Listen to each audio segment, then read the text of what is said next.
How to download Canva image in high quality. In today's video, we're going to show you how to download a Canva image in high quality, whether it's for print or digital use. We'll make sure you get the best resolution possible. First things first, open your web browser and simply go to Canva and make sure you're logged into your account. Once you've done that, select the design that you want to download in high quality. Let's say this is the one. Once your design is ready, simply tap on the download option at the top right corner of the screen. From here, you'll see various file types on download.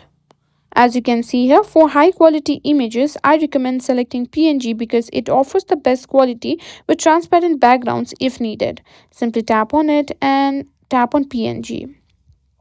Now, if you need the highest possible quality for printing, you can also select PDF print.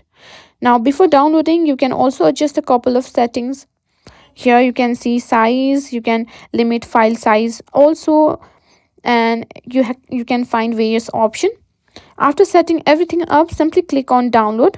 Let's say we want to print it, so tap on PDF standard and click on download, and Canva will prepare your image and download it in the best quality possible.